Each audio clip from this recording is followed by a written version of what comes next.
Hi! ఒక ఊరిలో ఒక నీళ్ల కావడి వ్యక్తి ఉండేవాడు.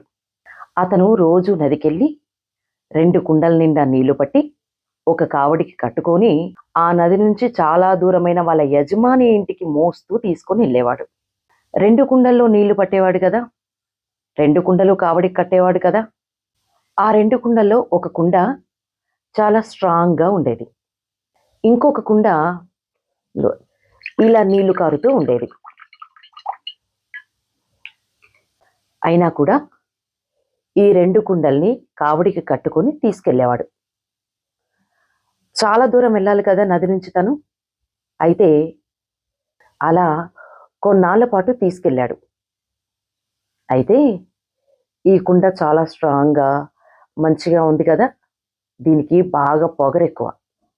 ఈ కుండ అన్నది, "నేను చూసావా ఎంత స్ట్రాంగో? నా సామర్థ్యం చూసావా? ఒక్క చుక్క కూడా నీరు కిందకు పోవట్లేదు" అని ఈ కుండతో చెప్తుంది.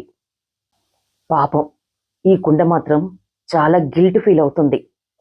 తట్టుకోలేక ఒకరోజు నీళ్ల కావడితనితో చెప్తుంది, "నేను నీ కష్టానికి తగ్గ ఫలితం ఇవ్వలేకపోతున్నాను. నువ్వు కుండ నిండా నీళ్లు తీసుకొస్తే నువ్వు ఇంటికి చేరేసరికి సగం నీళ్లు మాత్రమే ఉంటున్నాయి" అని చాలా ఫీల్ అవుతూ చెప్తుంది. అప్పుడు నీళ్ల కావడి అతను ఏమంటాడంటే, నది నుంచి ఇంటికి చాలా దూరం ప్రయాణించాలి కదా! ఆ ప్రయాణంలో దారి పొడుగుతా ఈ కుండలో నీళ్లు ఇలా ధారపోస్తూ ఉంటుంది. సో, ఆ ప్రదేశమంతా రేపు నీకు చూపిస్తాను అని చెప్తాడు.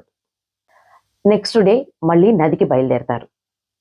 వెళ్తూ వెళ్తూ, "ఒక్కసారి మనం వెళ్ళే దారిని గమనించు" అని చెప్తాడు కదా! ఆ దారి వైపు ఎటు చూసినా అందమైన రంగురంగుల పూల మొక్కలు, పచ్చని గడ్డి మొలిచి ఉంది.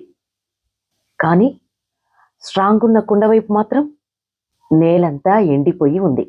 అయితే నీళ్ల కావడతను ఇలా చెప్తాడు, "నీలో పగులుందని నాకు తెలుసు. నీ కుండ నుంచి నీళ్లు కారుతున్నాయని తెలుసు. అందుకే నేను పూల మొక్కల విత్తనాలు చల్లాను.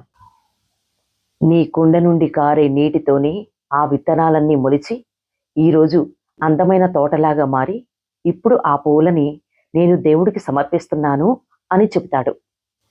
"నువ్విలా నీళ్ళివ్వకపోతే ఈ దారంతా ఇంత అందంగా మారేది కాదు."